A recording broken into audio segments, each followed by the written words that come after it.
All right. What's up, y'all? Welcome back to the Dad and Roll podcast. Got my boy Ali here with me. Ali, how you doing, man? I'm doing well. I'm doing well. How about yourself?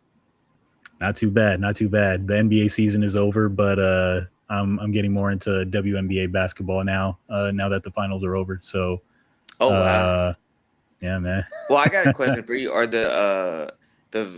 I'm still Bay Area, so the Valkyries. I look at the record, so they're a pretty decent team. Yeah, yeah. Even last year, like it's very rare for an expansion team to be as good as they were. Well, it's the W. And It's the WNBA. Not to sound but it's the WNBA. But there was a lot of controversy over their draft.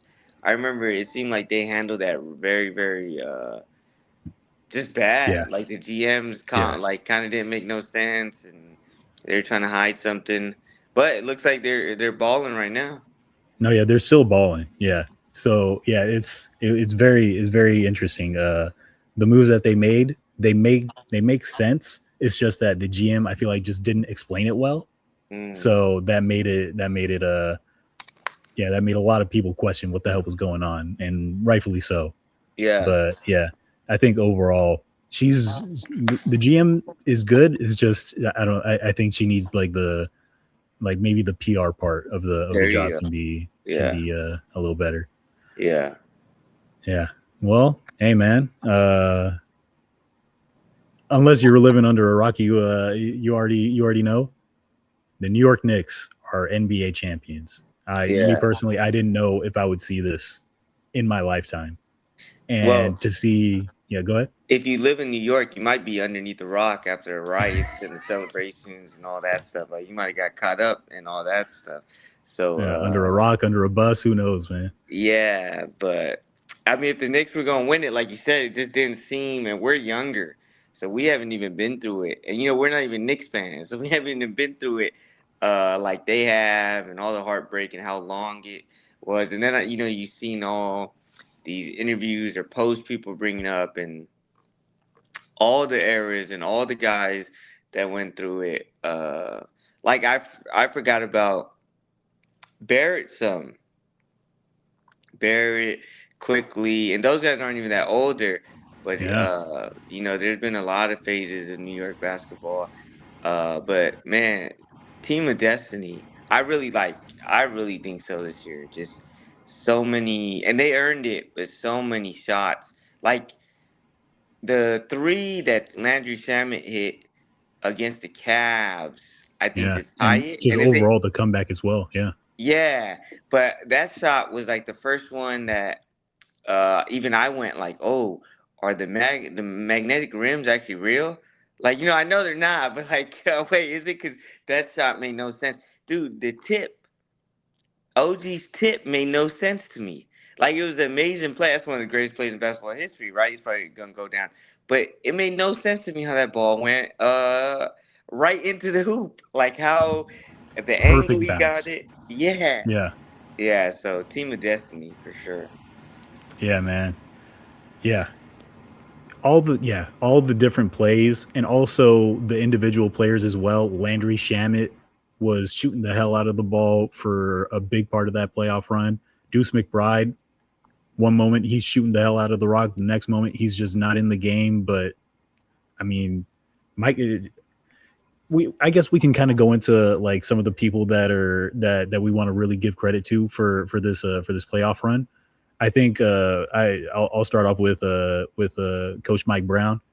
He did a hell of a job, just not even only in each of the playoff series, but just overall throughout the season, even in certain points where the Knicks weren't really winning all that much, and they were like it kind of seemed like the vibes were a little off at some points.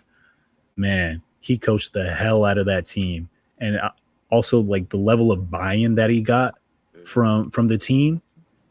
Like he didn't really get that in some of his previous stops. Like he like back then when he coached like the Cavs and the Lakers. Like I think he kind of low key has the same principles, but like the teams just weren't like vibing with his coaching style. Like I heard on a couple podcasts how they talk about he had like marathon practices, marathon film sessions, and it kind of wore on the team. But I think after he was linked up with the Warriors and Steve Kerr, and seeing how Steve Kerr kind of ran that operation, it kind of changed how he approached coaching. And then, yeah, it kind of seemed like every button he pressed during this playoff run was just the right one. All the different substitutions and funky looking lineups that still ended up working. Like, I think a lot of the credit has to go to him for this playoff run. Yeah, I agree. I mean, yeah, he's that was a veteran led team, but you can tell a well coached team, as in, you know, you can have veterans, but you still need that coach, right, to keep you kind of level and work through that stuff. And, I think just his relationship with Cat, I think it was this year, even this year, when, you know, him and Draymond have been going back for a while. And that's on Draymond. Like, he said some things about Cats, I think family, and then he Draymond could never apologize. And then I think he thanked himself for Cat going off because he's like, "Oh, I'm really happy I ignited her." He knew he was wrong to say something like that, but he still couldn't apologize.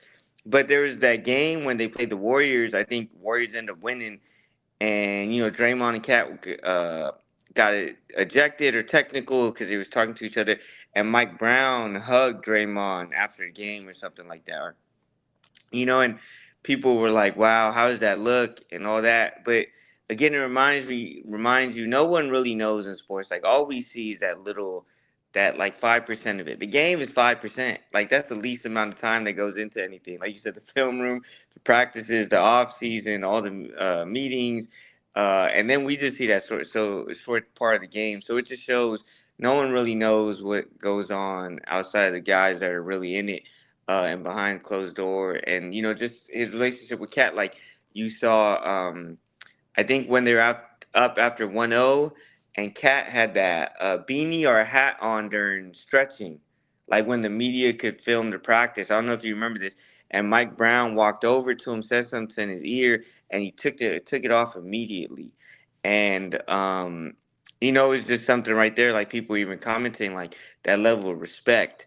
Like obviously, it's not like a team rule where he can't wear it, because he wouldn't have had it on at that point. But whether Mike Brown got on him in that moment and said, "Hey man, you gotta take that shit off," which probably wasn't, because he wouldn't whisper. He probably was like, "Hey, don't give him no fire."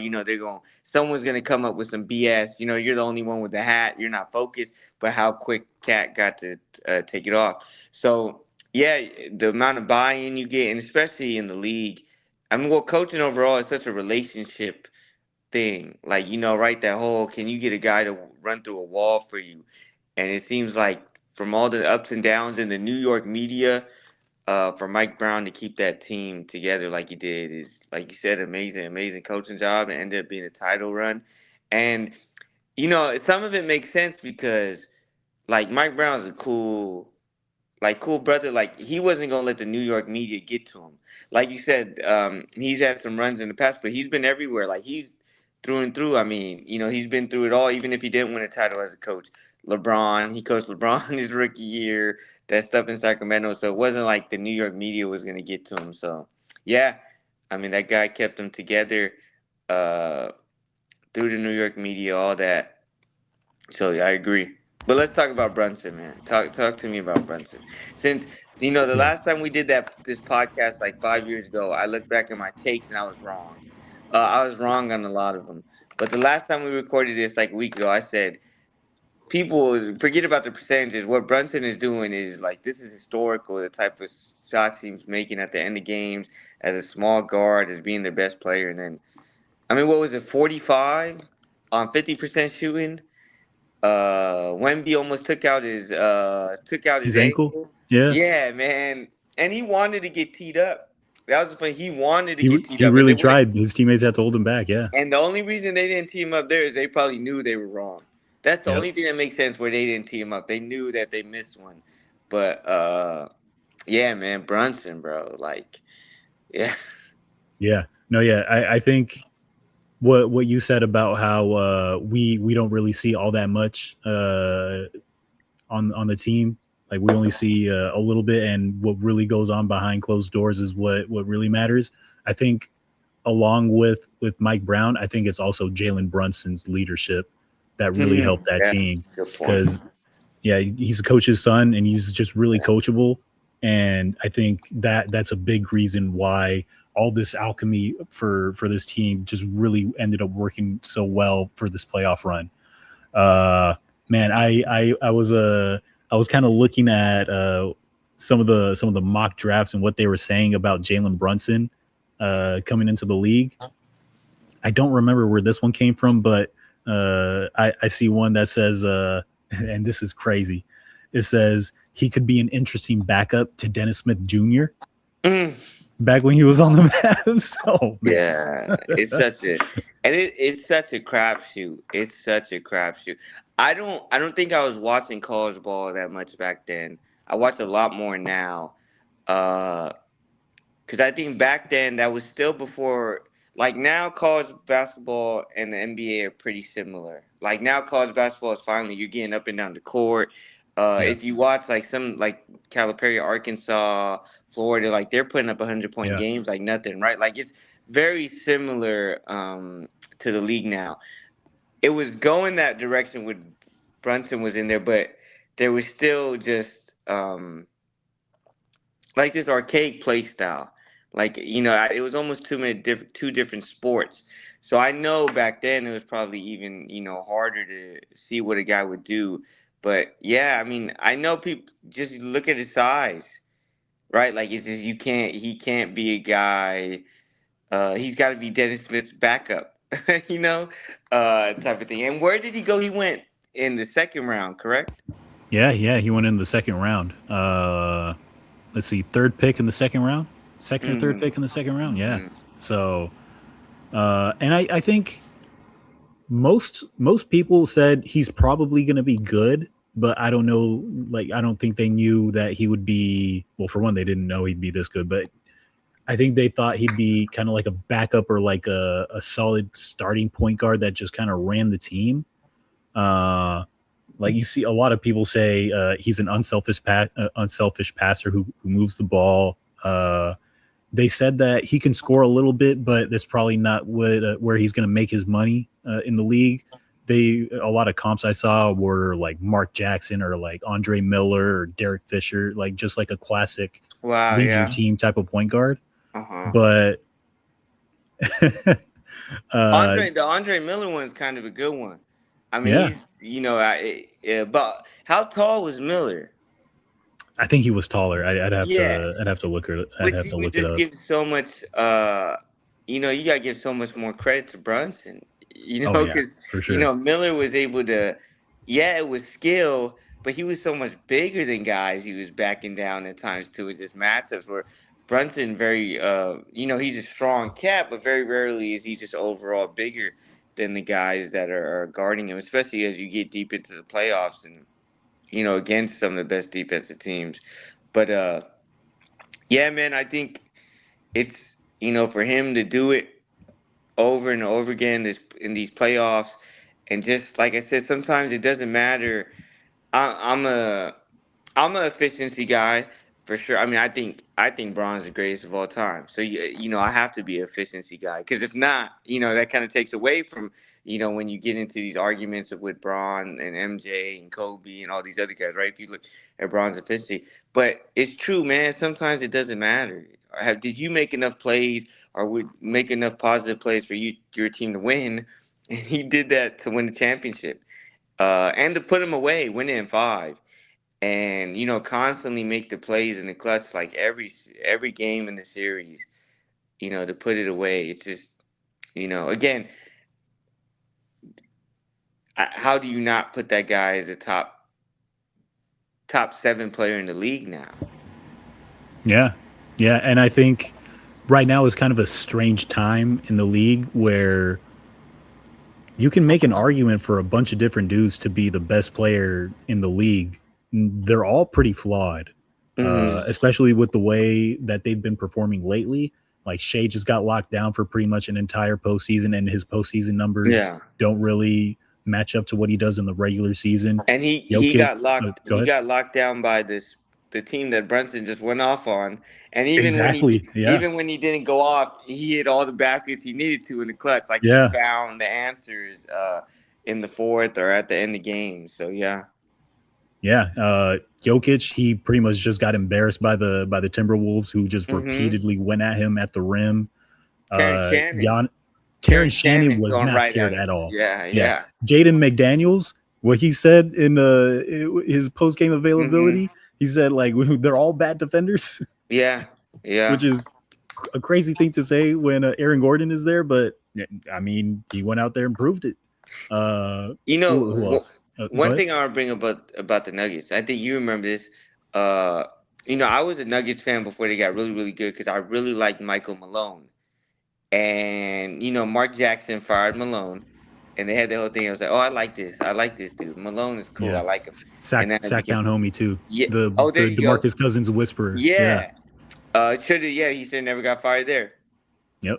Uh, but him and this is just a tangent, so I'll say this real quick. We go back. I think he's gonna be great at North Carolina. Like I think that is a great. Like I think I'm happy he did that. I think that would be a great place for him because you don't really got to recruit no more with NIL, and you got enough people that's their whole job now. That you just got NIL people and all that. I can't see him not being able to recruit his ass off. Like he seems like that type of dude. And then I think it's basically you're basically coaching professionals now. With the money and how things are in the league in college, and some of that stuff. And I think they're gonna be really good, dude. I think, yeah. That I just want to put that out there because I think, No, yeah, yeah, yeah. yeah, I totally agree. Yeah. put some money on UNC to win the championship. They're probably not that great odds, but you can make some money if you do that. Yeah. No, yeah, for sure. Yeah, with that being said, where do you think you would rank Jalen Brunson right now Number one. amongst number one? And I I mean, there's think an I like argument, man. I'm joking, but again, like I just sit there and go, like the point of the game still is to win, and he just won it all. And I think that's like before we started this thing, I said I think Giannis is getting overrated, and the reason I say that is like if you are that good, if you're a top three player in the league, you go to the playoffs. Like, like there's not a team you could put LeBron on in his prime, or even like I honestly think 3 years ago, and they like outside of interest that they wouldn't get to the playoffs. Like I just don't see it happening, and you have to be able to win games, and it's like I've always thought Dame was a little overrated. Like he didn't, and I know he went to the conference finals, but he had seasons where they were what the eighth seed or they were this and that, and like you have to constantly win. Um, you have to find ways to get your teammates better. Like if you were that's part of being that great. I know Giannis was injured. I know the whole circus. But that stuff is on him too. Like, but you didn't win enough games, bro. Like, I don't care who's around you. If you're a top three player in the league or the best player in the league, like you will win enough games. Uh, I think Jokic is better than Brunson. I think SGA had one bad series. I know he has didn't play in the whole playoffs like he usually does, but I think SGA is still better.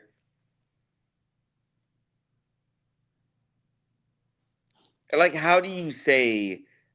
Like I'm just thinking, how do you say Luca's better? I don't, I don't get it. Like, Yeah, and Luca has won some big games too. I mean, he went to the conference finals with Brunson. Luca has hit some huge shots, but he also hasn't got it done. Like he yeah, hasn't got it done. Like they played OKC. Well, they know Luca wasn't there, but still, like he has not got it done in ways. When he had Brunson was younger. He was younger too, but they didn't beat the Warriors. And that I think didn't put up a big enough fight as they should have. Um, so I don't put Luca over him. We talked about Ant. Like I love Ant to death. Like if you a hooper, you love Ant. Like he's the guy. You can't put Ant over him. I I guess yeah. I don't know, man. Like I said, I think Giannis is overrated. Like Yeah. What did the Dame was the one that got hurt 2 years ago, correct, in the playoffs. Yeah. But Giannis played, Giannis played. Yeah. and they lost to the Pacers. They did. Yeah. In Yeah, the first and round. the Pacers like ran him out the gym, if I remember. Yeah. Basically, you don't Yeah. get I ran think out the gym. Halliburton hit two game winning shots. Up, One or two. But yeah. but they beat him in what, like it didn't go It was seven four to or seven. five. Yeah. Yeah, It exactly. was Like, it was oh, quick. sweep or gentleman sweep. Like, you don't get gentleman sweep by the Pacers. I know they were great. I know they went to the finals. I know they took OKC, but you supposed to be one of the best players in the world. Like, you at least take them to six. You at least find a way to do that stuff. And he couldn't do that. I mean, who else is there? I mean, you have to put Wemby below him now, right? The way Brunson was. Well, I think Wemby again. Like, I think Wemby's a top 8 guy. I don't think Wemby's a top 5 guy, and I think it's because of stuff. Wow. Yeah, I think it's because of stuff we talked about last week, and I think it showed. And I know it's weird to say, but top 8 at his age is still amazing. Yeah. But like, Wemby can't be your number one scorer. Like it, or he can't be your number one. You can't just throw him the ball at the end And of let him games. cook. Yeah, Yeah. you can't. You can't. It's like the Embiid thing. Like, Embiid was amazing. There was a time when Embiid was arguably top 3, 4, but you couldn't.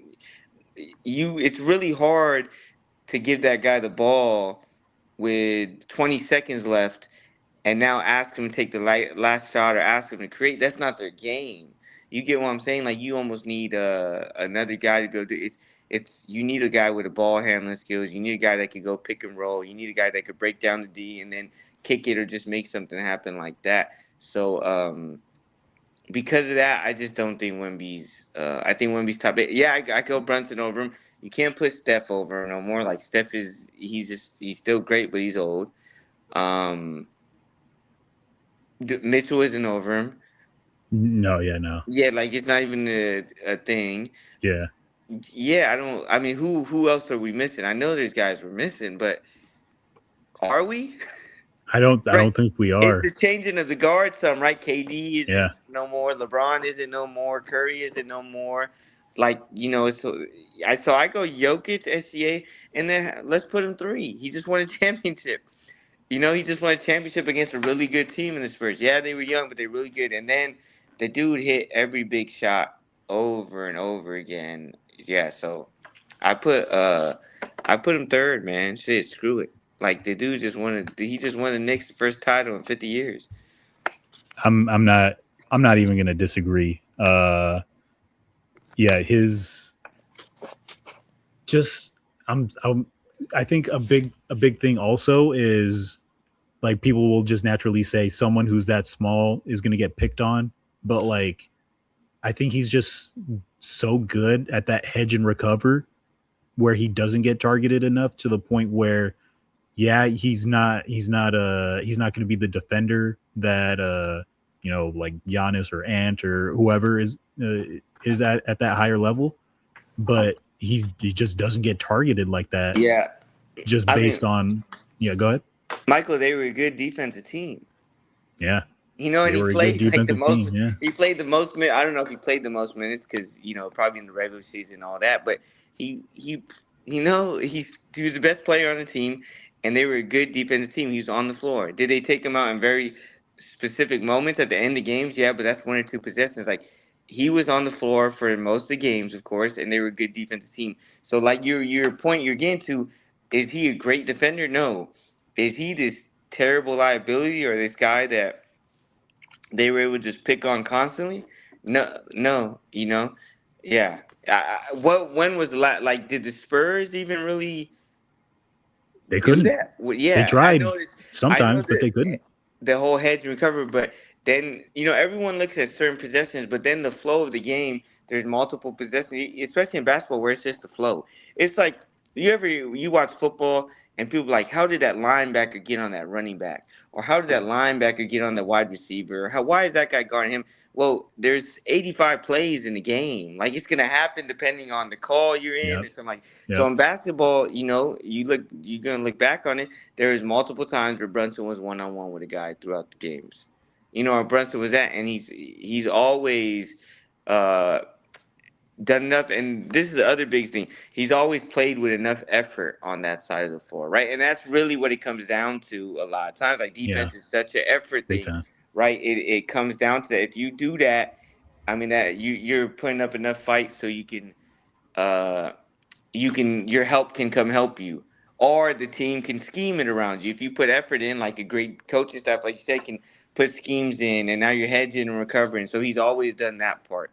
So yeah, you can't like, I don't think Jokic is as bad as people say. He obviously cannot protect the rim, but I think he has really good hands, and I think Jokic also will give effort at times, and he like does the whole head thing, comes back, and all that. But Brunson's a better defender than Jokic is, I want to say. And Jokic, again, that shouldn't happen. Look at Brunson's side and look at Brunson's size and look at Jokic's size. So yeah, I just he's top three in my opinion.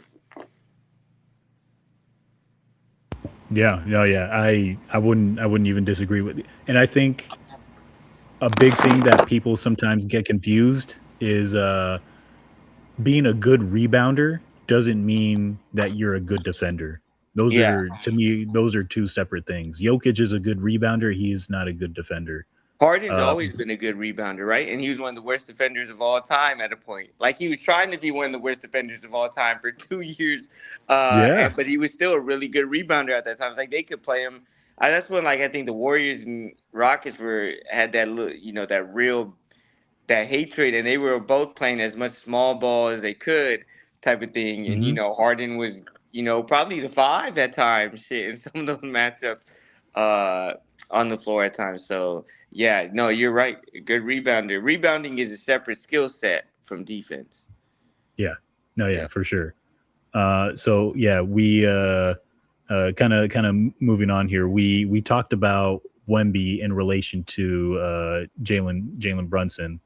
Uh, Wemby, Castle, Harper, like all these young dudes on the San Antonio Spurs team.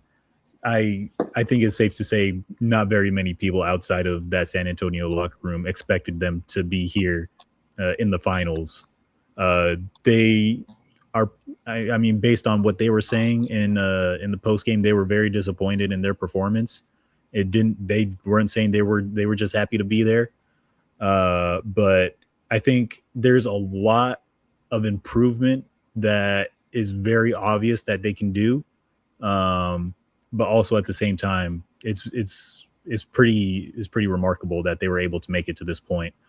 I think the one thing that I'll say to start, I would say the Spurs kind of need to change how they fundamentally play on offense. I feel like I I feel like the best way for them to play is almost like a college team that has a really good post. How everyone plays around that post and everyone's looking to kind of feed the post, and then the post will look to kick out when necessary, but they can also score.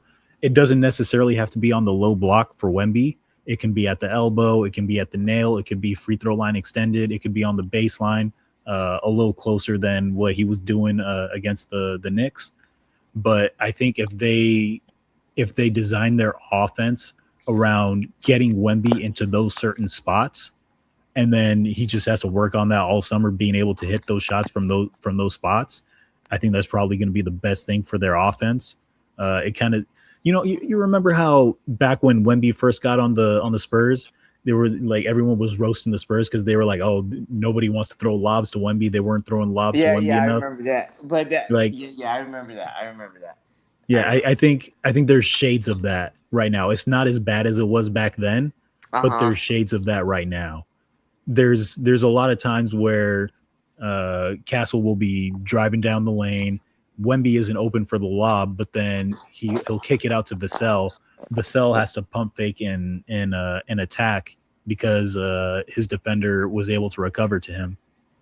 I think in those spots, a lot of times Vassell looks to create for himself. I think I would like it a little better if instead of looking to create for himself, he just looked to pitch it back to Wemby who was just rolling to the rim and has better post position if he just seals at that point. I think if they look for that and were more intentional about that, I think that would be a lot better for them. And yeah, there's that. I'll kind of stop right there because there's a lot of other things that we can talk about in terms of their young players. But yeah, how do you feel about how the San Antonio Spurs did this season, and where you expect them to go in the future? Yeah, like you said, it's remarkable what they did, and like we talked about last week, just how free they played, how fast they played, how much confidence they played, and to be that young again. You usually have these teams that all those characteristics, and they do great, and then they hit that that wall of inexperience, or that it turns into recklessness in big moments, and it just didn't happen to them. And man, I don't know if it even happened to him in the finals. Like, I think I just give the Knicks more credit, and they were the team of destiny, in these comebacks. And I think that really sits there and goes, all this positivity towards the Spurs, and they're so young and they'll be back. But man, to be that close and to be up, the game one, be up double digits in the third quarter. Game two, be up at the end of the game with what, like 2 minutes to go. Game four, up 30. Game five, up double digits. To be that close, like they're looking at it like we should have won in five, or we should have won in four. It's hard to be that close and then come back. So I almost have not as positive as a look. I almost sit there and go, you let it slip through your fingertips, and a lot of times these opportunities don't come back. Now they do have Wemby. They're obviously an amazing organization, all that, but I think they got to make some roster moves. And well, on what your point is, like you said, and what you're getting to, they have to be better in the half court offense. But I think that's a natural problem they have with Wemby, and maybe it gets solved by Wemby just developing, which obviously is you think is gonna happen. Uh, but yeah, like everything you're saying, everyone gets mad at him and says he plays too much like KD. On the half court, if you want to run things through him, like you said, you almost got to play him like KD. Like, he's got to be on the elbow area. He's kind of got to work from there to be able to kind of run the offense through him. He can't be at the top. He can be at the top of the key at times, but like we just talked about, and why I don't think he's top five or anything like that. He can't have the ball in the top of the key, trying to dribble and create late in games. Like, he hit some big threes, but that's all it was. Like, he didn't get a great shot. You know what I mean? He didn't break down the defense and then make a great pass a lot of times. He just hit some cold-blooded threes. Uh so I think either Wemby develops, are I think the next guy is Harper is such a great scorer. Like, Harper's a baller. Like, I didn't think the guy was as good as he is offensively. And again, maybe that's because I don't watch enough college ball or all that. But that kid, like, man, like, tough shot after tough shot, being able to get to the rim, being able to get to his shot, the free throw line, whatever it was. So I think it's that. And then the biggest thing I think they have to do is, and I think what they will do, because everyone's talking about it, you go get some guys on the vet minimum or whatever it's called, and you get some veteran guys that want to win championship. You get some seventh guys that are seventh man off the bench, eighth man off the bench, whatever it is, that are willing to accept that role and be a crucial role player to win a championship. Not a Bismack Biyombo seemed like he had a great role with the team, and the guys love him, and this, and I guess he's got a great relationship with Wemby. I'm assuming, and he wants to challenge every play and all that. But you need a guy like that that's still good enough to give you minutes and help you win a championship. So I think that's the biggest thing, roster moves, and then. I mean, what do you think? Do you think they should move Fox? Oof, man. Or can That's they? It's going to be really tough. I know I heard Zach Lowe on his podcast was saying he was talking to an agent, and they were talking about potentially if the Spurs would have to trade De'Aaron Fox, and Zach was like, "Man, if I'm the Spurs and I get a halfway decent offer, I probably have to take it." And I Mm-hmm. think that's probably right. The only thing is, I don't know if, especially right now, after how he just performed in the playoffs, I think it's going to be pretty tough for that price as well. I think it's going to be pretty tough to get that What type of is his return. contract? He just signed a new contract. I think it was like 4 years, 150 million. Mm, Let me double check that. But mm. no, yeah. Either way, he's the highest paid player on the team. Uh, Yeah, so it's. yeah, I don't know, man. I would say run it back if it wasn't for this Harper thing. And from my understanding, he was very not or vocal, or at least he expressed enough. He was not happy. Correct? So actually, Devin Vassell in Yeah, I his didn't get that. I didn't get that. I think that was a mistake saying Right? that, That's their but youth. You know, no, they're yeah, youth showing exactly, up in the yeah. press conference, and it makes sense. You know, you lose like that, but to for for him to say another player, like you could have easily passed over that question. You know what I mean, or walked around or talked around it. Because what did Harper do specifically for him to have to answer like that? So actually, the question was just asking Devin Vassell about specifically Dylan Harper and Carter Bryant and how it was playing with them since they were so young in this playoff run. Wow, And what a terrible answer, so yeah, bro. he basically said that like unprompted. He didn't Wow. have to go that specific about Dylan Harper. And to be fair to him, I think it didn't really sound like he was talking specifically about like the finals or in the postseason. I think he was talking about just like a general like frustration with not being able to be on the floor more. Uh, so that's kind of how I understood his answer. But I mean, in this day and age, he's got to understand he's going to get clipped. Like he's going to get aggregated, and that But probably wasn't the right thing to say in that moment. Go ahead. that tells me maybe Vassell wasn't happy with Harper. Like maybe those. I'm telling you, Mm. like when you watch the OKC series, and they were so fucking good defensively. Like there was just nowhere to go. I mean, they just loaded up on SGA all types of ways, but then they would recover. And then, well, Holmgren didn't want to shoot the ball. With Jalen Williams and Mitchell out, they didn't really have a lot of guys that could pull the trigger, so that helped. But anytime they gave up a drive or anytime they gave up anything, it was such a big thing. Whenever OKC got an easy basket, it was such a big thing. And I'm telling you, it was like so visible because it usually was. It didn't happen a lot. So you would see the Spurs kind of react, and it was like 9 out of 10 Harper's fault on the rotation. And see, this is stuff like we don't know or we don't see, or why a lot of young guys don't get playing time when it looks like they can score and they can do these other things. So that just I do did he because he gambles a lot defensively. Like he could defend and he obviously puts an effort there, but he gambles a lot. Yeah. Not And only does he gamble, he also makes really dumb mistakes sometimes when he feels like yeah, he should have gotten a call, and then he'll like once he feels like he should have yeah, gotten a you call, then right. all of a sudden he'll like foul for no reason. So I could see Spurs like Vassell kind of them being fed up with that. Like, hey, Yeah. we understand that we're trying to win a championship, and you making some dumb mistakes, and you still complaining and all that.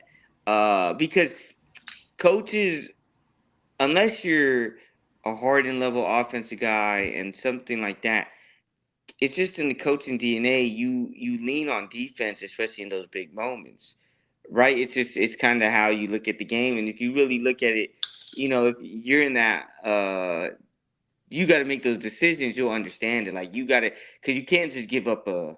You can't give up an easy two, or you can't give up a great look. Like you got to control that side of the ball to give yourself a shot to win. So I think that side at Harper, but Also, he played well enough too, where he was in those moments in big. He was he was on the floor in moments and closing games at times. So yeah, that contract is. I think you almost. I would say you have to run it back, but is it too much? Can you go a whole year with Harper being the sixth man still? Because I don't think Fox comes off the bench. Like Fox doesn't flip his role. He makes too much money to come off the Yeah, bench. I he actually I makes too much money. Like you can't yeah expect a guy 150. Like the truth is, the team and the guys should put their ego aside and say, you come off. But I don't see either person doing that. Uh, and I don't know if you can go with how big of a thing it's already become. And yeah then Vassell's comments and all that stuff. I don't know if you can go a whole year with Harper, just fighting that battle over and over again. It's not the same thing because it's two different levels, but it's like the Kaminga thing with the Warriors. Like year in, year out, it just turned into the same damn, like there was yeah deja vu, right? Deja vu, deja vu. And I don't think the Spurs want to be in another big moment and a deja vu and how it's gonna, hurt. Obviously, it hurt him for Vassell to say that, and then for you, you're saying how Vassell kind of said that unprompted, and we're sitting there saying he didn't have to say that. It's almost like he wanted to say it to me, and I don't know if there's been anyone that said that or anyone that has brought that up, but that's what it sounds like to me, knowing the whole thing. yeah. I mean, oh man, yeah. I think we, me personally, I think it would be better if Harper came off the bench for one more year. I think in certain like yeah the when he looked really good. Like Hmm. he was getting to the rim, he was hitting pull ups, he was strong with his dribble. Like it looked good, but I think if you gave him a lot more minutes, especially in high leverage situations, he turns the ball over. Like there were points in the OKC series where he just didn't want to dribble, where OKC just kind of made like the ball pressure that they had, it made it difficult for him to get to the rim.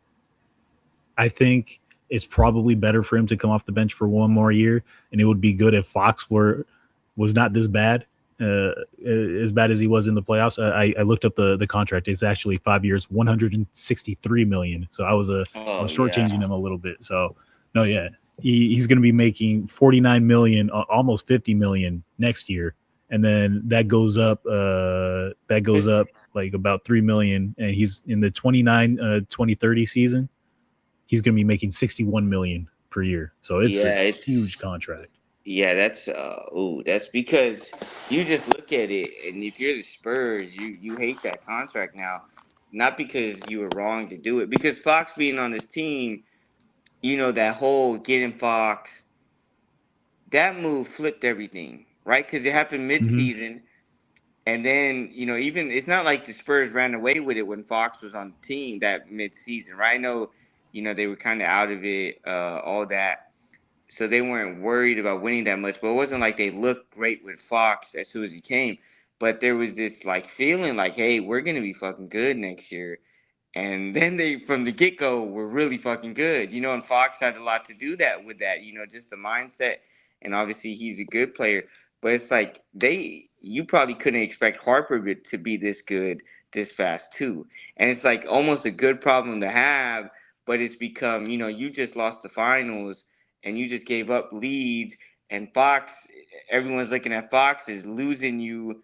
It's 2-2 if Fox just dribbles the ball out, which we don't know if it will be, but percentage wise, yeah, it's they probably go into game five tied 2-2, and who knows now, because he probably knocks down at least one of the free throws, uh, and they're up two, and yeah, so but outside the Fox things, I think it's getting guys on the veteran minimum, guys that are going to fill in roles.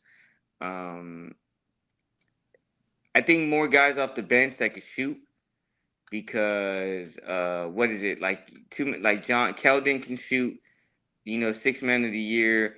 but he's not as knocked down, and it showed in like big moments. It's not like guys are gonna stay home at Keldon at all costs, right? Like people, they're gonna help off him.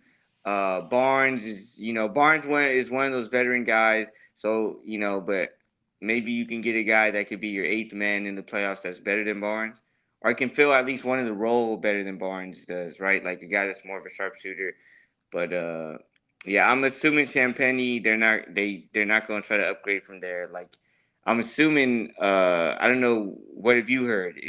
He's got to be a starter next year, right? It's Yeah, I just believe he has a team option next year, and I think they're going to decline the team option and just give him like a new contract because oh wow, good for him, man. I think he's earned it. Yeah.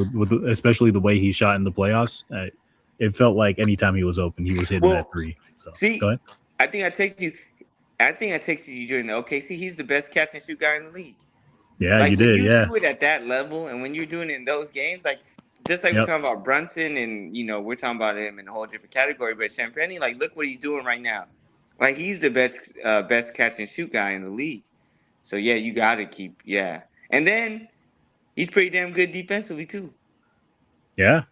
And I think he's still young enough. Like I think he's gonna get better like this whole offseason, obviously everyone on the Spurs, himself, everyone in his little team, his people around him, they're going to try to get better off the dribble.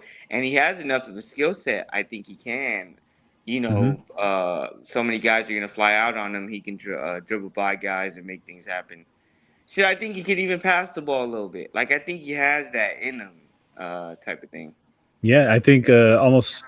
I think one of the best players on the Knicks at starting the blender, and by blender I just mean like a series of like driving kicks for those of you who don't know. But uh Mikal Bridges was really good at like catching and either shooting or just attacking. And then if he didn't have a lane to the rim, just like kicking like a crisp, like quick kick out. If Champagny can do that for the Spurs as well, I think that unlocks a lot for them. Because I mean, even though they're probably going to be playing off of Castle and Harper for the time being, I think just some good pop on offense and just like intentionality where he knows exactly what he's trying to do and just moving the ball at the right time instead of keeping it for like even just a beat longer kind of messes up the flow sometimes. So yeah, I think that'll be a great thing for the offense just to keep it running. And in terms of also in that vein of keeping the offense running, I was really impressed with Steph Castle during this playoff run. There was one, I think it was game three. I want to say the Spurs had just lost two in a row. They're in MSG and they're basically playing for their playoff lives at that Mhm. point.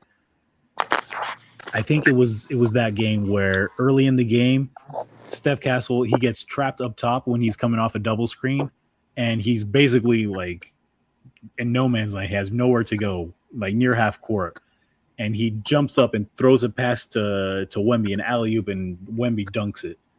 At first, I was like, "Oh, that's a good pass," and then I watched the game again and I saw it a little closer.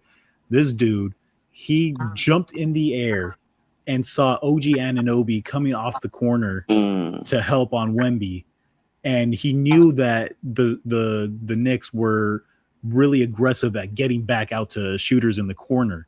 So what he does is he looks into the corner and throws a no look pass that forced OG to rotate back to the corner, but the pass was already thrown and Wemby just goes up and dunks it. And I was like, Mhm. "Oh snap! That's Yeah, a high level play." it Uh, is. th- Not to there was take one that not to that sorry, Michael, not to take too much credit away from Castle, but if you throw that bitch just near the rim anywhere, Wemby's gonna get it. So I don't know. I gotta watch this play. I don't know how accurate of a pass it even had to be. But yeah, no, I just that he's got that it factor, man. yeah. Like he does, and like got a lot of criticism because the OKC games, and when De'Aaron Fox wasn't there, the first game one, and he turned over the ball, and then he had a couple more.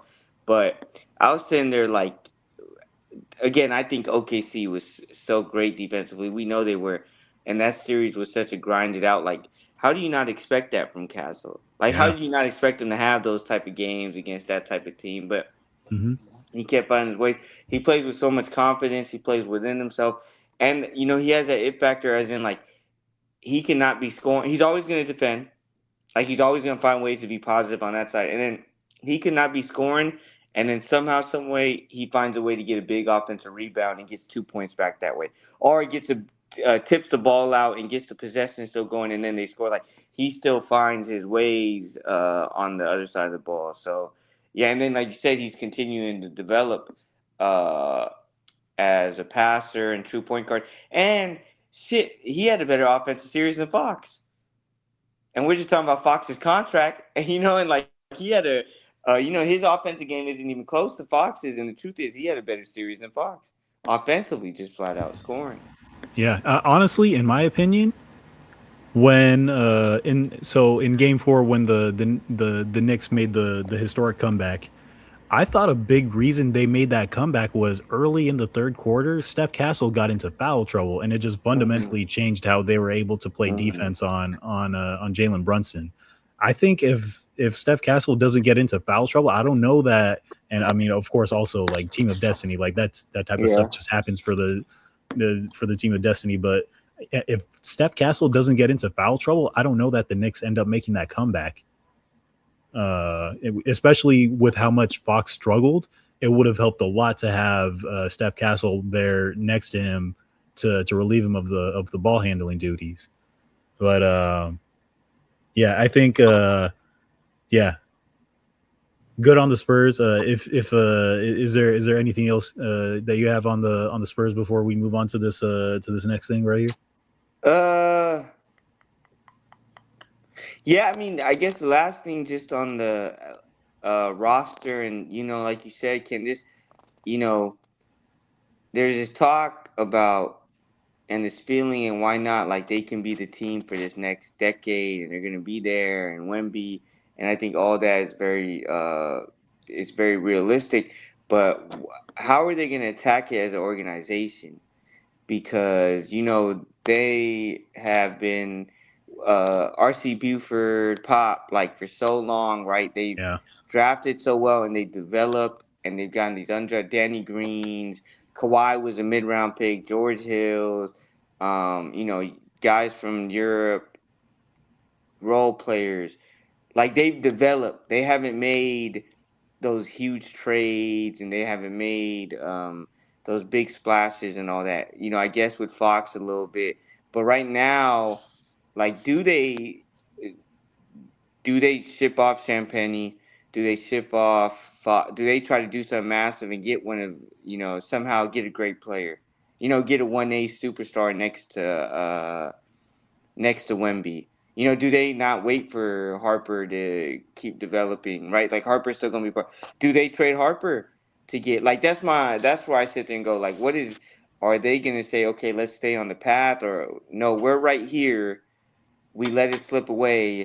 Do we have like our not KD type of move, but you get them like the Bucks going and getting Dame type of thing?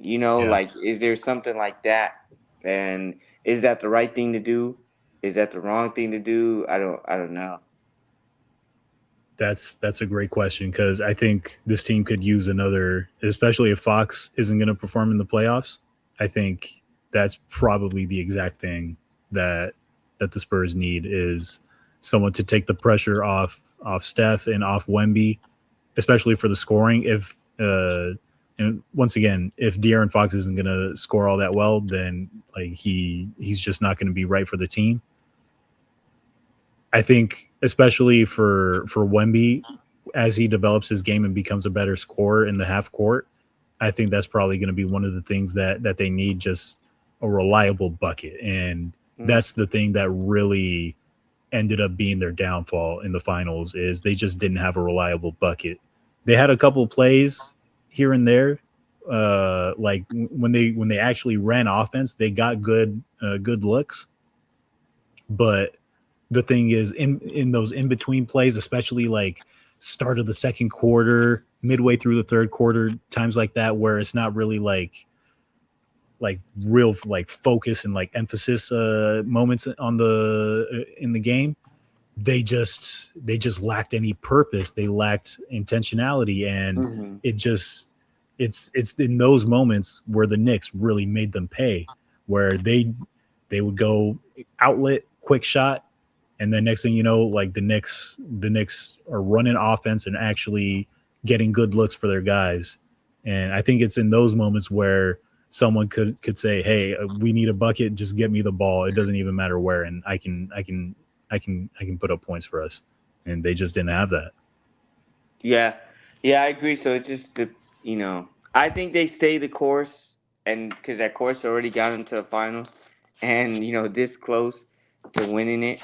Uh, but yeah, really, it'll be the whole, and then obviously, whenever you got like a top five player that is up for grabs, like Giannis is right now, right? The league kind of stands still until he whatever his decision is.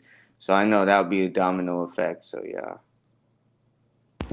Yeah, and hopefully maybe next week or whenever the next time we record, maybe hopefully the that move ends up happening, and then we can pot about that as well. Yep. The Bucks said that they want to trade him before the NBA draft if they do trade him, Mm. so that'll be perfect. With that, so uh, everyone's heard this stat: eight different champions over the last 8 years. It's the longest streak in NBA history. There's never been a streak longer than this. The second longest was back in 1975 to 1980, where there were six unique champions. So this is just an unprecedented time in NBA history. So it got me thinking: what has the league looked like over the past 8 years? Who have been the teams that have constantly been winning, at least in the regular season, and then how has that performance translated into the postseason? What I found was pretty fascinating. There's three teams in the NBA who, over the past 8 seasons, have had uh, better than 60% winning percentage, and 60% is kind of like the mark that I use because if you win 60% of your games in a season, that means you're a 50-win team, and 50 wins is pretty much like the line of demarcation for like, are you Mhm. a team? So I got some trivia for you, Ali. Mhm. Who are the three teams that have won over 60% of their games over the past 8 seasons? At And past I, 8 seasons, past 8 seasons. like So every going back year they to every year they so won 50, or no, I'm talking. I should have explained this better. So if you take all their wins over the past 8 seasons and all their losses, add all those up, which three teams have won over 60% of all their games? And this is uh going back to 2018, 2019. Celtics. Celtics are number one. They have Yeah, won the most over the past 8 seasons, and they have won Celtics. 66% of their games. They're honestly, I was pretty impressed when I did this breakdown. The Celtics are just a winning machine. The Yeah, Celtics are they win games to Brad their credit. Stevens, Udoku, and Missoula. Like they've all been Yeah, right. Like I think all three of those guys. Yeah, they've won. Okay, there's two more. I don't want to give that guess yet because I don't know if it's just been too recent. How great they've been. It should be no. It shouldn't be that hard. It's got to be and a team in the I'll I'll West. I'll give you a hint. So you already got the Celtics. The other two teams, one is in the East and one is in the West. Okay, one in the West. 8 years. 8 years. And I'll give you one more hint. Try to think of the most durable superstars in the league. Mm. So they play games. Let me think of the East. Let me think of the East one.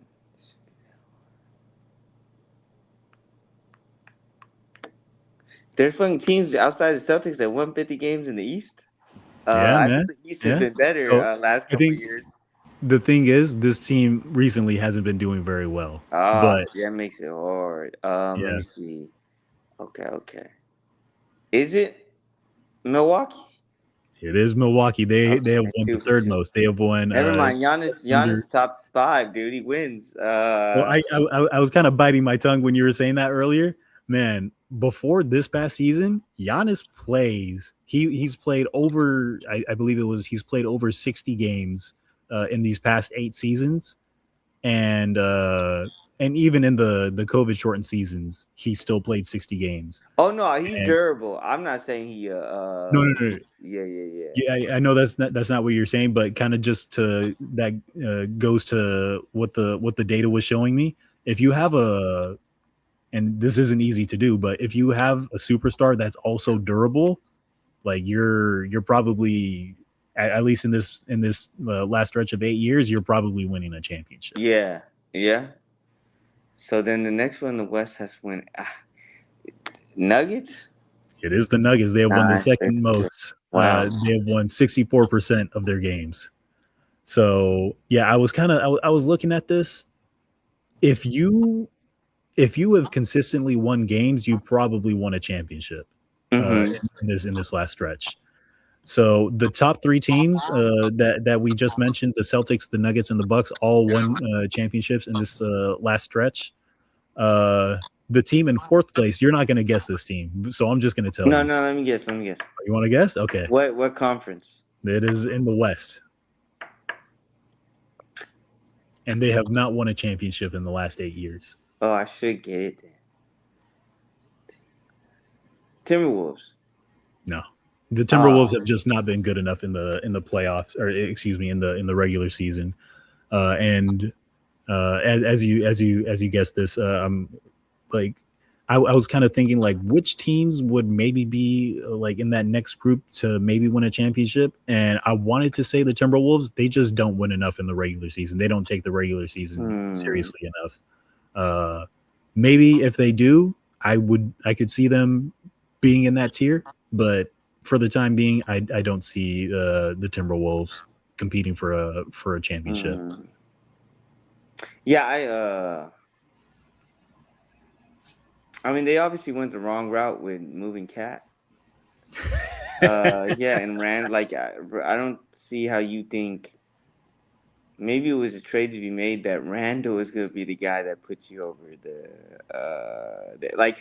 I think like you said, Randall fits what the Timberwolves are. Like you said, like good, gonna win games, but not going like you're not gonna win a championship with Randall. You're never gonna be at No, that level, right? nah, Because that's what him and the Knicks. I saw people talking about like you got to put some respect on Randall's name as a Knicks fan because he was part of the turnaround. But he then people was, talk yeah, about how bad he was in the playoffs, and yeah. he had so many like just killed possessions and had games where you just couldn't. You're shooting 8 for 23 or whatever it was, and yeah, shooting A the whole lot team of out of jump sync. shots that just bricked. Yeah. Like, yeah, So not the Tim. Is it the Thunder? No, because they didn't win a championship. yeah. Um, It's not the Thunder. The Thunder are actually fifth. They have won the fifth most, and it's actually very impressive with how bad they were to yeah. start off that stretch. It can't be the Clippers. Oh, the It is the Mavericks. Clippers. Oh, I was like, really? It's the Clippers. They have won the fourth most games Wow. in I in didn't. this Well, in this I stretch. didn't. I wouldn't have said that. Wow. I wouldn't have either. When I saw that, like literally, I thought I had bad data. I thought my one of my Hmm. formulas was messed up. So I was like, I have to double check this. So then I literally double checked everything. This is true. They have won the fourth most games since 2018, 2019. Man, I tell you, So Paul George sucks, bro. Like I don't like George is like no Paul George is great, but man, like he's such again. What is it? Playoff P or whatever. playoff P, pandemic P, way off Yeah, P. shooting it off the side of the backboard threes and all that stuff, and Yeah. because the Clippers are they're weird, and Kawhi has become like so it's that's a whole podcast because like at times he still looks like he's the best player in the league at nights, Hmm. and then there's times like just overall him being the best player of a team that can't get it done at all and but he's got it done twice. It's very weird. It just shows how great you have to be consistently. Yeah. How great you have to. And I can. that's my point. Like even Kawhi with the Clippers this year, but they did make the playoffs. They did not. They lost in the play-in against the Warriors. But see, that's my point. Giannis couldn't even get into the play in the fucking Yeah. East. And I know he didn't, but see, like he was playing enough, and then it was like when they were like, "Oh, we're bad, just shut it down," right? Yep. At some point, like he was still a part of that running. Like, look how bad the Clippers were to start the year, and Kawhi still gets him in the bubble, and or the playing. But yeah, I'm surprised the Clippers. Uh, but it makes sense. They're always a third seed or fourth seed. And like you Yeah. said, this is throughout the 8 years. Yeah. Yeah. So when I took a closer look, they won 50 games 4 times over the past 8 seasons, and even when they didn't win 50 games, they were pretty close. It was like 48 games or like hmm You 45 have or something, James like Harden. not that far off. You got James Harden, Paul George. Like you win so many games, but you can't win. You can't win the real Yeah. ones. Like it's so yeah. Like that's so true. You got Harden and Paul George. Yeah. Yeah. Yeah. So yeah, the the team that had the worst record over the past 8 seasons but still won a championship was New York. They were, let's see, what is this? They were 15th, so like right in the middle. Uh, Fuck, in terms of their, I would have went with the Warriors. Shit. no, the Warriors. They're let me see. Yeah, the Warriors. They weren't bad. They were what, ninth? Yeah, ninth. So not bad. Mm. I guess They those just the had that one. It was one really bad season, and I think all the other seasons were just not that bad. but they had a lot of 42, 41 when and then but like you said the 18 year they must have what was that? That was, obviously a great year for them. Yeah, Record wise, like 8 years ago, yeah. yeah.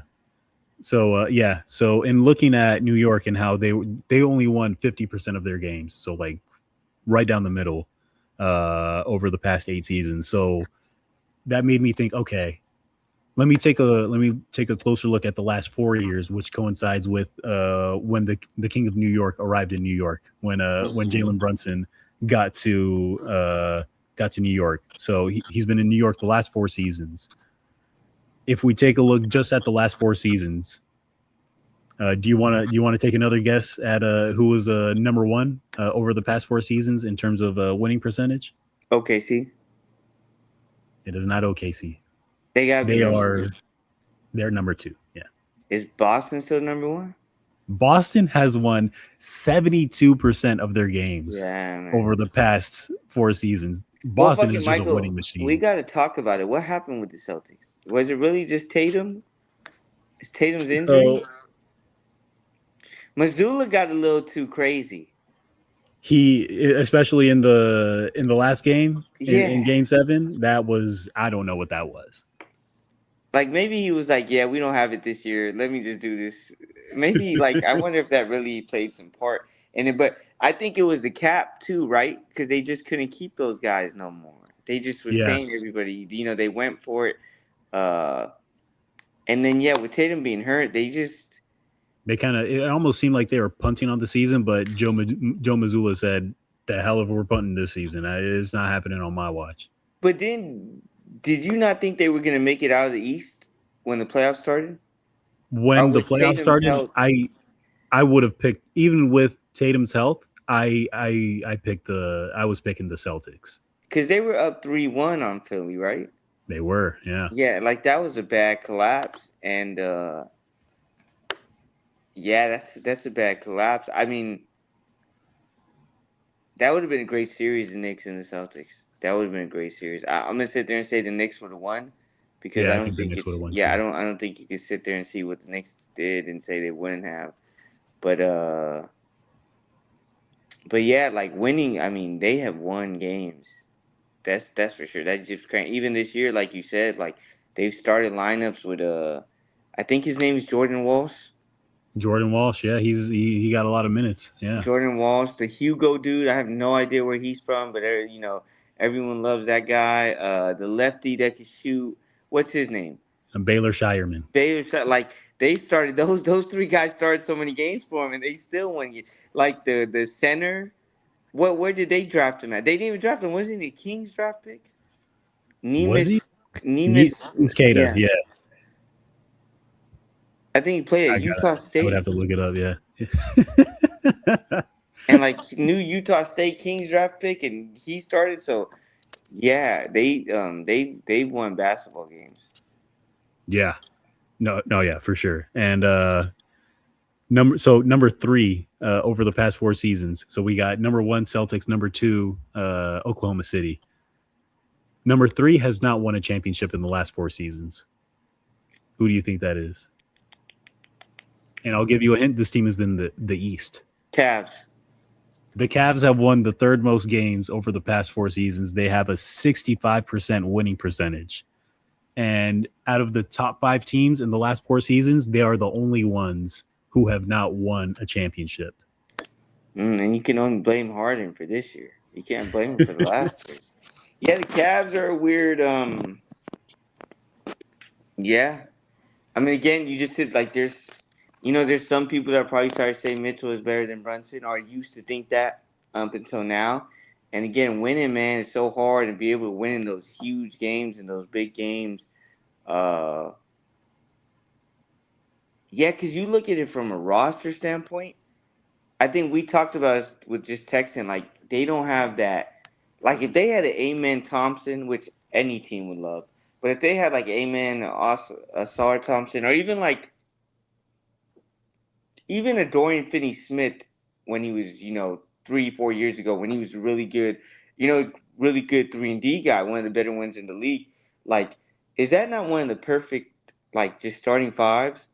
Right? I guess you would like a little bit Yeah. more defense in your backcourt with Harden and Mitchell. But again, Harden's big, like we talked about. And he's not okay, here's the thing. Harden and people are gonna sit there and say that it's not true. That's such a dumb take or whatever. Harden was good defensively this playoffs. Like that whole game one where they said Brunson went at him. Dude, Brunson has some great shots. And there was even one highlight reel where it was like a scramble drill. It wasn't even like Harden was just rotating to Brunson and Brunson hits a three. And like I don't know, did you watch that with my eyes? I saw Harden defend against the Raptors. Maybe that wasn't that hard of a team to defend against, but with against the Raptors, and then I saw Harden defend against the Knicks. So Harden has size. He's not what he was defensively. Like he's a little bit more. Mitchell, I mean, he's not good defensively, but again, like he's not Dame. Uh, like Dame was bad defensively, dude.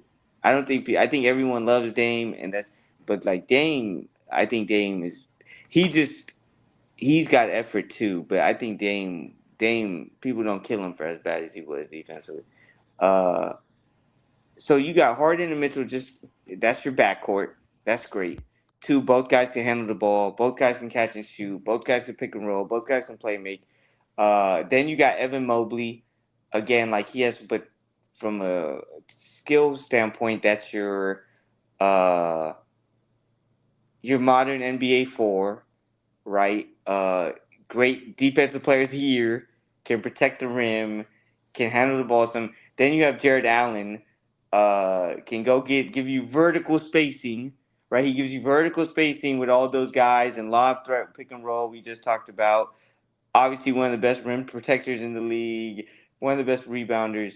Like they were just missing, and Max Strus kind of fit that role, and that's why they won so many games too. But like they're weird to me because from a talent standpoint, like how do you construct a better starting five? I guess a little bit better 3 and D dude, but you can't be perfect, and they just can't. They haven't been able to win. Yeah, it really baffles me how it kind of just in this last 8 years and last 4 years that I've looked at, like generally if you've won, there's at least 1 year where everything just breaks right for you. And if you just keep chopping wood, if you just like stay the Hmm. course, eventually it ends up working out for you. The Cavs, it just has not. And And that's where I with go. That's where I sit there and go, Mitchell. Like this is where you guys sit there and go, Mitchell is not like you got to. It sucks to say, but Mitchell is not a winning player, and maybe that's not even a controversial take no more. But and then so if you're not a winning player, at some point you can't be talked about with certain dudes. And then like that's like the whole Mitchell and Booker. They've kind of been side by side a little bit. Their game's similar, all that stuff. yeah, Like so, I'm gonna sit there and go, well, Booker's the better player because Booker got to the finals. yeah, Booker was 2-0 on, like, and yeah, his team didn't win it, but you even see like the Suns weren't supposed to be good this year. The Suns were a pretty good basketball team, dude, and they had Booker, and what their second best player was Dylan Brooks. yeah. This year it Uh, was probably Dylan Brooks, which yeah, is a crazy thing to say. yeah, but Booker plays on both sides of the ball. Right, the whole thing about the Suns was damn, they play hard.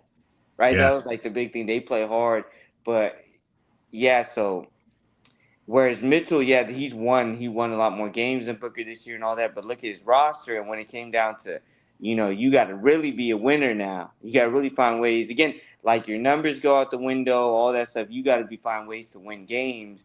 Yeah, he hasn't been able to do that. yeah. So I mean, how much? What is it still the metric? Like, how great do you have to be defensively to still win a championship? I remember back when we were potting, it was like you have to be a top 10 team in defensive rating. Generally is the cutoff line, And and were I the think the Nuggets were that when the they won Nuggets it? were the only team that was not in the top Mm-hmm. 10. And but to their credit, they ended up basically defending like a top 10 team in the playoffs during that Mm. run. Call it. I mean, the bracket breaking right for them, or them just flipping the switch, whatever you want to say. Like they ended up defending like that during that final stretch in the playoffs. So yeah, with them being the exception, generally you have to be a top 10 team in defensive rating. But the Pacers, see, it's a new NBA. But well, you still have to like you see it. Like you just the Warriors play both sides of the ball, right? They've won in the last 8 years. The Celtics, obviously, OKC, Knicks, but the Pacers would have broke that too, right? There's no way Yeah, they were top 10 that they won last year when they no, lost, and they were Halliburton, Achilles. That if that doesn't happen, that game 7 was gonna go down the wire. I think it seemed like it was gonna be a great game 7. So, but the Pacers were so damn unique too, right? Like they yeah, really, you couldn't even give them their defensive numbers. Didn't it could It's not even a fair value because they played so goddamn fast. yeah, Like they played so goddamn fast, it was insane. And they did it all playoffs, which you never thought was gonna happen, right? I mean, that's what I'm saying. I watched them run the Bucks out the fucking gym, and I know they might have won hmm some close ones, but they were. And I was saying to Giannis, like you slow the game down somehow. You find, and I think that's my. I know we're jumping around, but like when you're a top 5 player, when you're top, like you you control the game, right? Like you look at Braun, like even when he doesn't have great nights, he controlled the game. However, it was, and the game never got away from him too much or whatever like that. Uh, I think Kawhi does, in his prime, did a great job of that. Even guys like Curry, like when things had to flip a switch or change, like you felt that. Like I don't know if Giannis, yeah, I don't know if Giannis has that ability, and I guess that's like weird to say because like how great he's been and how many games he's won, but I just think he still makes too many. First of all, he can't shoot free throws, which is a huge is a huge thing. His offensive game is still, like clunky. I mean, again, I think that I don't even think that's too harsh to say. Like, Yeah, you definitely have to play him around with four shooters around him. Otherwise, yeah. it's just it's a tough fit. Uh, Mm-hmm. yeah, he. I mean, to his credit, there's pretty much no one in the NBA who can stay in front of him. He just attacks the rim Yeah. relentlessly, and he's the one where they kind of started that thing where that phrase like build a wall on Yeah, defense yeah, in yeah. transition. Like that's basically because of him. But yeah, I don't know. Like I don't know what it was. I guess it's just like you heard all this stuff about Giannis complaining about the team around him not being good enough. And like you said, and I fully believe this too, especially after looking at how the winning percentages are over the past 4 seasons and the last 8 seasons. If you're a good enough superstar and you play enough games, like you're gonna win a Mm-hmm. lot. And I don't know, it just there's just something about that where he just didn't. And What it is their was winning percentage the last 4 years? the last 4 years, the Bucks are 57%, and they only have one season where they won 50 games over the last 4 seasons. Mm. So they were it's a lot of like high 40s, mid to high 40, mid to high 40 wins over What the type of past four year did seasons. they have after they won the championship? That is a great question. I would have to look that up. Was that after they won the championship? Was that when they got upset by was that when they got upset by the Heat in the first round? Was it? Might have been.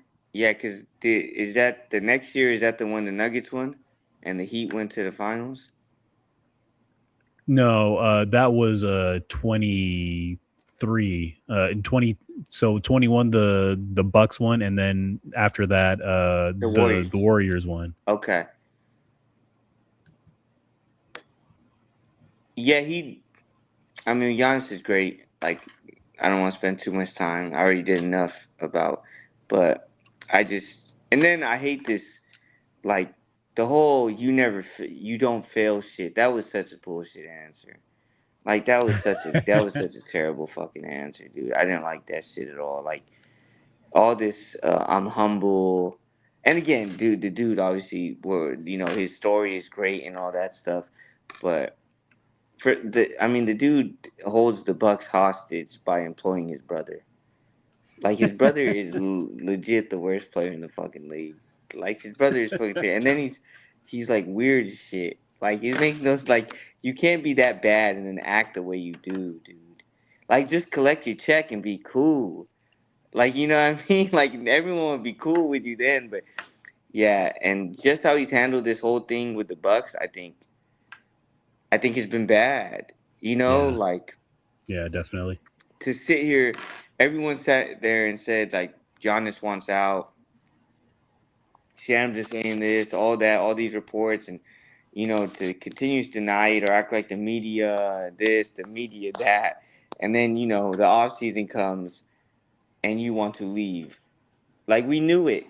Like I don't get the whole. And then there was all controversy around did he try to rig the markets? I don't know if you remember that.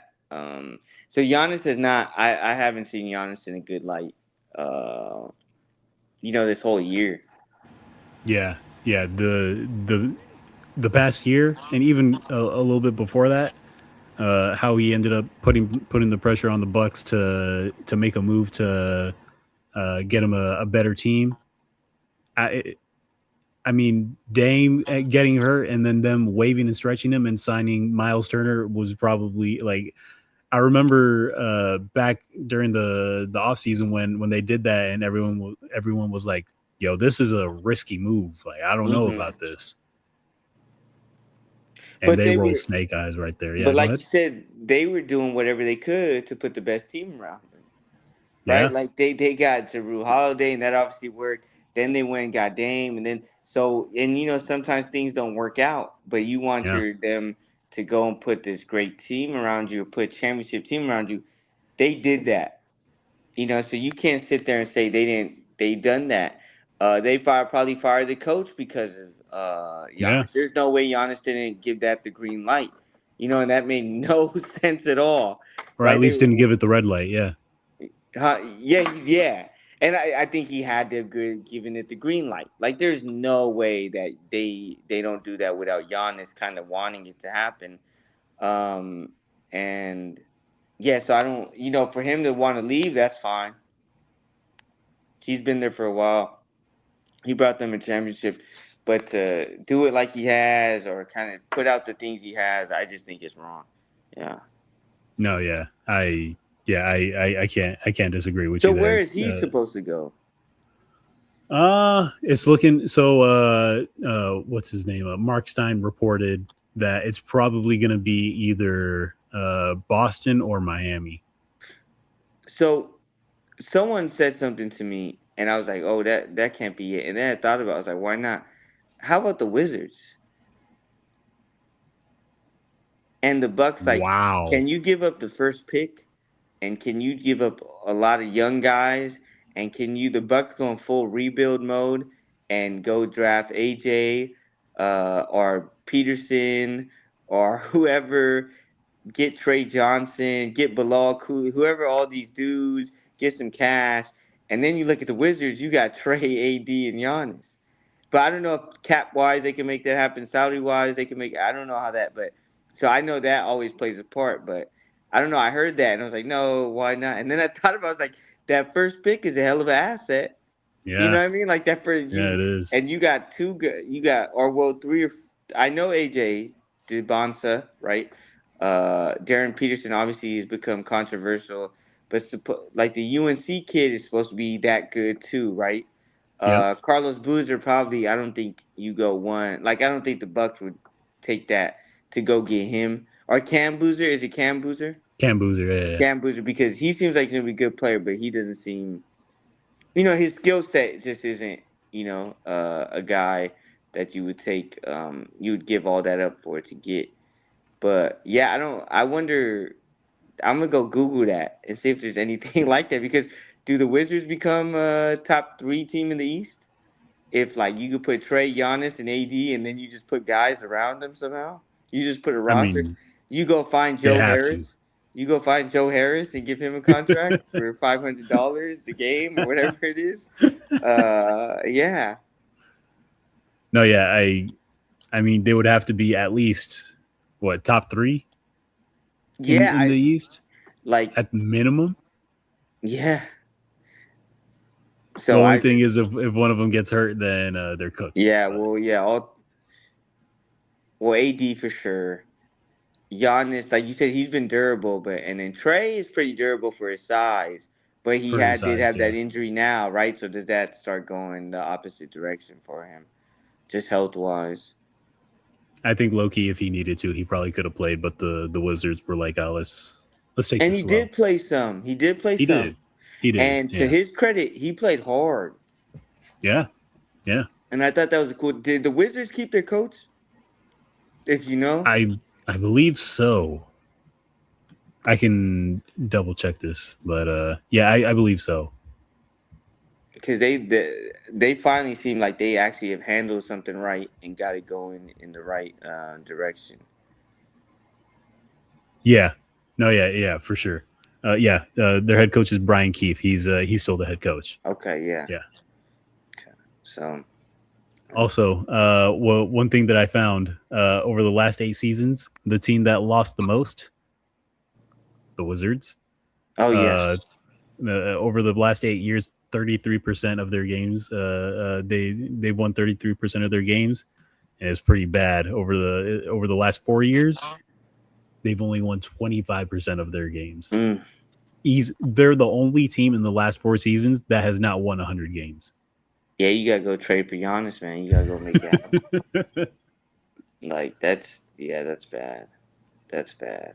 Yeah, that's actually pretty embarrassing. There's Yeah. there's several teams that have won over 200 games over the last 4 seasons, and they haven't even broken 100. So that's not good. But real quick, just to cap this off, the top 5 teams over the last 4 seasons. So we talked about the top three: the Celtics, the Thunder, and the Cavs.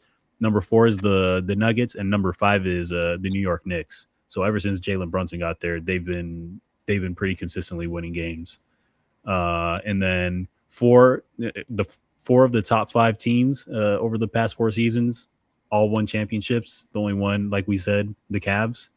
So yeah, I think just to kind of wrap this up, uh, if you don't win games in the regular season, you probably aren't going to win games in the playoffs. The regular season is the time to like really work out the kinks and figure out which teams are exposing which weaknesses and how do we combat those weaknesses. And I think all the four teams that we saw win in the last four seasons, I think they're really great examples of durable superstars that play games and having enough answers to whatever teams may throw at them in the playoffs. I think that's a big point. And if you can't win games in the regular season, like now, I fully believe this. You just can't win games in the postseason. Like you can't just unless you're special. Like you can't just turn it on. Yeah, I think that's why it's so not stupid because I know the league and tanking and all that, and people. But when people go, "Oh, the teams don't care about the regular season or regular season," those teams are still winning a lot of games that are load management and stuff. Like, yeah, you have the teams that are tanking, but the guys load managing their stars is because yeah, they're trying to win a championship. Like those teams are still, and like you said, no, for everyone that's the regular season doesn't matter. No, it does. Those teams that you aren't taking it serious, well, it's gonna bite them at the end. Because they're like you said, they're not gonna win a championship. Yeah, and yeah, I think we'll probably have to save blow it up or build it up for next time. We're already at the hour and a half mark, but Yeah, yeah, it's man, midnight. It's midnight, this man. yeah the clock strikes midnight, and that means it's right about time for us to wrap up the pod. So yeah, man, this was a lot of fun. We're wrapping up the NBA season. It was a great season. I had a lot of fun watching this season. Uh, but yeah, post off season coming up right now. There's gonna be. It looks like there's gonna be a lot of big moves. Hopefully, by the next time we pod, maybe Giannis will be traded, and we'll get to Hmm. talk about that. But yeah, man, this was a lot of fun. Thanks for hopping on, man. Yes, sir. Get some good sleep. Yeah, we'll do. You too, bro. All All right, right. man. Yep. All right, y'all. Thanks for listening to the Dad and Roll podcast. We will come back to you very soon. Peace.